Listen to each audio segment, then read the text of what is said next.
पूरे वर्ष में एक दिन ऐसा आता है, मकर राशि में सूर्य प्रवेश करता है तो उसे मकर संक्रांति कहते हैं। हमारा ध्यान दीजिएगा, पूरे वर्ष में एक दिन मकर संक्रांति का। हमारे हिंदू धर्म में ये दिन है, हमारे हिंदू धर्म में जो ये दिन है।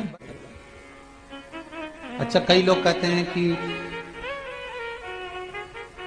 सूर्य की उत्तरायण का क्रम है, ये क्रम है, ये पूजन का क्रम है, तिल्ली के लड्डू का क्रम है, लड्डू बना लो तिल्ली का, इसका क्रम है। पर अगर स्कंद पुराण उठाओ तो स्कंद पुराण में अगर मकर संक्रांति के क्रम को यदि पढ़ोगे तो मालूम पड़ेगा कि पूरे वर्ष में एक दिन ऐसा था जिस दिन भगवान शिव और नारायण, ये दोनों, इसलिए आज भी हिंदू धर्म में गुड़ के लड्डू तिल्ली के साथ मिलाते हैं। क्यों? उसका कारण कि शंकर और नारायण ये दोनों एक ही दिन, एक ही पल गंगा का स्नान करने के लिए जाते, एक ही। भगवान शिव, देखिए कितना कितना हमारे हिंदू धर्म में एक एक तिथि का, एक एक बार का एक एक महत्व है, उसको समझिए।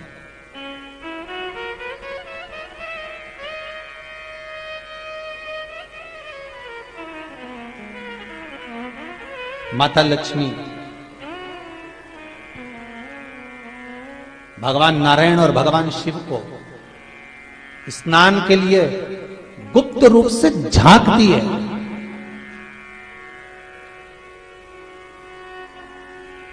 तो भगवान विष्णु ने तिरछी दृष्टि में माता लक्ष्मी को देखा, तिरछी दृष्टि। तो माता लक्ष्मी को देखकर भगवान विष्णु शिव जी को देखे तो शंकर भगवान ने कहा, नारायण हमने देख लिया, महारानी लक्ष्मी झांक रही है, हमने वर दे दिया है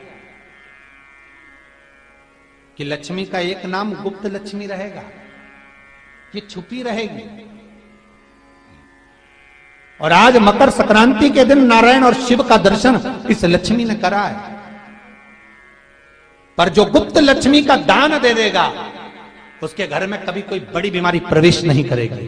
कैंसर जैसा रोग, किडनी और लीवर का रोग नहीं हो सकता। आज भी नियम है कि मकर संक्रांति के दिन एक लड्डू बनाया जाता है गुड़ और तिल्ली का, उसमें 1 का सिक्का, 2 का सिक्का या कोई लक्ष्मी उसमें फंसा दी जाती है और लड्डू को पैक कर कर किसी मंदिर में दान दे दिया जाता है। उसको कहते हैं गुप्त लक्ष्मी, जिससे घर में कोई बड़ी बीमारी प्रवेश न हो। वो केवल मकर संक्रांति को ही होता है। मकर संक्रांति का जो दिवस है वो कोई साधारण नहीं। आप लोग दान करते हो मकर संक्रांति पे? कितनी चीजें दान करते हो? और सुहागन माताओं को देते हो ना? क्या देते, कितने देते हो? 13, 14 कितने हैं? 14। कौन से पुराण में लिखा है कि 14 चीज देना चाहिए? अरे बोलते जाओ जरा जल्दी जल्दी, बड़ी मुश्किल से तो पकड़ा ही नहीं आते हो तुम शिवरी नारायण वालों। 14 चीजें दान देना है। किस पुराण में लिखा है? कोई तुमसे पूछ सकता है तो महाराज आप कह सकते हो अग्नि पुराण में वर्णन आता है। कौन से पुराण में लिखा है? अग्नि पुराण में लिखा। देवऋषि नारद भगवान विष्णु के पास जाकर पूछते हैं, नारायण कृपा करिए। भगवान विष्णु ने पूछा क्या बात है, बोलिए देवऋषि नारद क्या चाहते, चाहते क्या हो वो बताओ।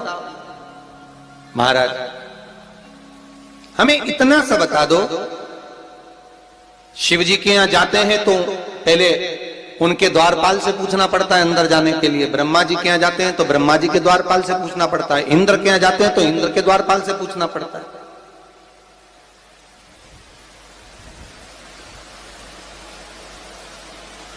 हम जितनी भी जगह जाते हैं तो कोई ना कोई द्वारपाल से हमें पूछना पड़ता है अंदर जाने के। भगवान देवऋषि नारद कह रहे हैं, नारायण से कुछ ऐसी कृपा कर दो कि हमें किसी से आज्ञा लेना ही नहीं पड़े। भगवान विष्णु तो उनकी बात को बस थोड़ा सा सुने और अंदर चले गए। नारद जी को लगा हमारा तो कोई जवाब ही नहीं दिया। नारद जी वहीं पर टिक गए, खड़े रहे, नाम जाप करते थे। विष्णु वापिस आए और देवऋषि नारद से कहा एक काम करो, जब सूर्य मकर में प्रवेश करते हुए उत्तरायण की ओर जावे उस घड़ी उस पल में देवऋषि नारद तुम 14 बार भगवान के नाम का, शिव नाम का दान दे दीजिए, भगवान नारायण के नाम का, राम नाम का, कृष्ण नाम का दान दे दीजिए। अब देखो यहां पर यह नहीं लिखा कि प्लास्टिक का डब्बा दो, समझ लेना जी हो अच्छे से, कि लोगों ने दान को कितना भ्रष्ट कर दिया वो बताया जा रहा है। अग्नि पुराण में यह नहीं लिखा कि तुम प्लास्टिक की चाय की चन्नी दो 14, बाल्टी दो 14, या प्लास्टिक का डब्बा दो 14 है। यहां पर यह नहीं लिखा है कुछ भी हो। यहां क्या लिखा अग्नि पुराण में कि मकर संक्रांति के दिन जब सूर्य उत्तरायण भाव में प्रवेश करे, मकर में जावे, उस समय पर देवऋषि नारद तुम्हारे मुख से अगर 14 बार भगवान के नाम का दान 14 जीवों को दे आओगे तो किसी भी देवता के पास जाओगे, तुम्हें परमिशन की जरूरत नहीं पड़ेगी, तुम डायरेक्ट प्रवेश कर जाओगे, डायरेक्ट। अब तुमको अगर वैकुंठ में डायरेक्ट प्रवेश करना हो तो बिना पूछे, तो उसके लिए कहा ही मकर संक्रांति पे दान दो। तो किस चीज का दान देना है हमारा? प्लास्टिक का डब्बा नहीं, बाल्टी नहीं, चन्नी नहीं, फिर किस चीज का दान? तो कहा अगर देवर्षि नारद आप दान दे रहे हो तो 14 नाम का दान दीजिए, 14 जीवों को नाम का दान दे दो, भगवान के नाम का भजन करो। और अगर संसार के लोग दान दे तो किस चीज का? तो के अन्न से बड़ा कोई दान, अन्न से बड़ा कोई दान। श्री शिवाय नमस्तुभ्यम। हर हर महादेव। गुरुजी द्वारा बताए गए उपाय को विश्वास के साथ जरूर करें और कमेंट में श्री शिवाय नमस्तुभ्यम जरूर लिखें। Thanks for watching.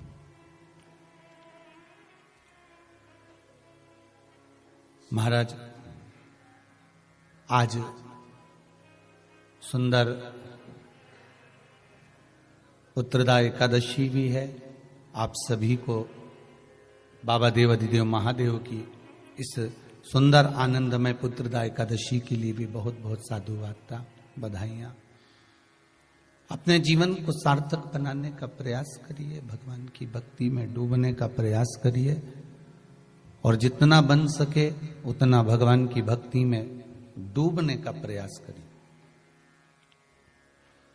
मंगल परिवार, गुप्ता परिवार, ऑस्ट्रेलिया का शर्मा परिवार, अगर ये पावन मानसरोवर शिव महापुराण की कथा को करवा रहा है तो आपके भीतर ये भाव प्रकट होना चाहिए कि आप इस पावन कथा को सुनने के बाद आपके भीतर ये भाव प्रकट हो कि हम भगवान शंकर के कृपा पात्र होकर भगवान शिव की गंगा स्नान, यमुना स्नान, कुंड का स्नान, सरयू का स्नान, मानसरोवर का स्नान हम अपने भाव से कर रहे हैं, हम अपने दिल से कर रहे हैं। पूरे वर्ष में एक दिन ऐसा आता है, मकर राशि में सूर्य प्रवेश करता है तो उसे मकर संक्रांति कहते हैं। महाराज ध्यान दीजिएगा, पूरे वर्ष में एक दिन मकर संक्रांति का। हमारे हिंदू धर्म में ये दिन है, हमारे हिंदू धर्म में जो ये दिन है। अच्छा, कई लोग कहते हैं कि सूर्य की उत्तरायण का क्रम है, ये क्रम है, ये पूजन का क्रम है, तिल्ली के लड्डू का क्रम है, लड्डू बना लो तिल्ली का, इसका क्रम है। पर अगर स्कंद पुराण उठाओ तो स्कंद पुराण में अगर मकर संक्रांति के क्रम को यदि पढ़ोगे तो मालूम पड़ेगा कि पूरे वर्ष में एक दिन ऐसा था जिस दिन भगवान शिव और नारायण ये दोनों, इसलिए आज भी हिंदू धर्म में गुड़ के लड्डू तिल्ली के साथ मिलाते हैं। क्यों? उसका कारण कि शंकर और नारायण ये दोनों एक ही दिन, एक ही पल गंगा का स्नान करने के लिए जाते, एक ही भगवान शिव। देखिए कितना कितना हमारे हिंदू धर्म में एक एक तिथि का, एक एक बार का एक एक महत्व है, उसको समझिए।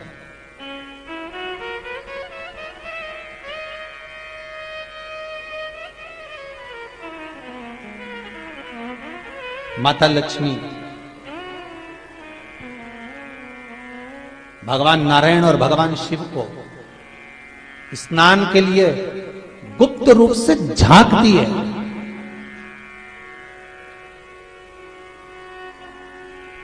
तो भगवान विष्णु ने तिरछी दृष्टि में माता लक्ष्मी को देखा, तिरछी दृष्टि।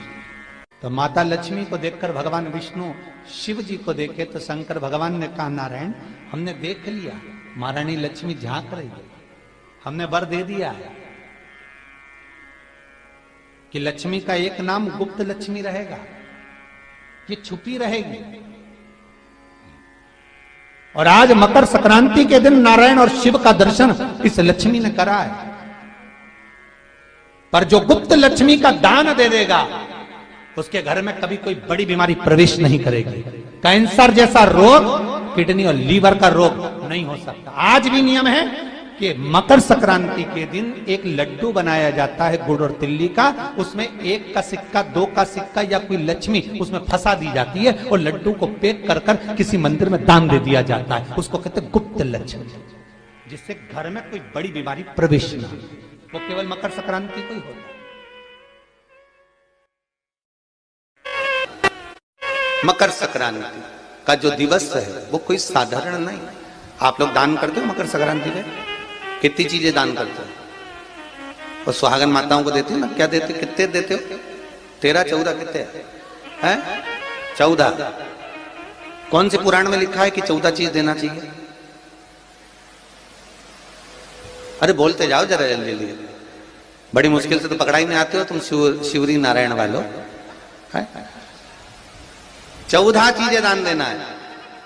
किस पुराण में लिखा है? कोई तुमसे पूछ सकता है तो महाराज आप कह सकते हो अग्नि पुराण में वर्णन आता है। कौन से पुराण में लिखा है? अग्नि पुराण में लिखा। देवऋषि नारद भगवान विष्णु के पास जाकर पूछते हैं, नारायण कृपा करिए। भगवान विष्णु ने पूछा क्या बात है, बोलिए देवऋषि नारद क्या चाहते, चाहते क्या हो वो बताओ। महाराज हमें इतना सा बता दो, शिव जी के यहां जाते हैं तो पहले उनके द्वारपाल से पूछना पड़ता है अंदर जाने के लिए। ब्रह्मा जी के यहां जाते हैं तो ब्रह्मा जी के द्वारपाल से पूछना पड़ता है। इंद्र के यहां जाते हैं तो इंद्र के द्वारपाल से पूछना पड़ता है।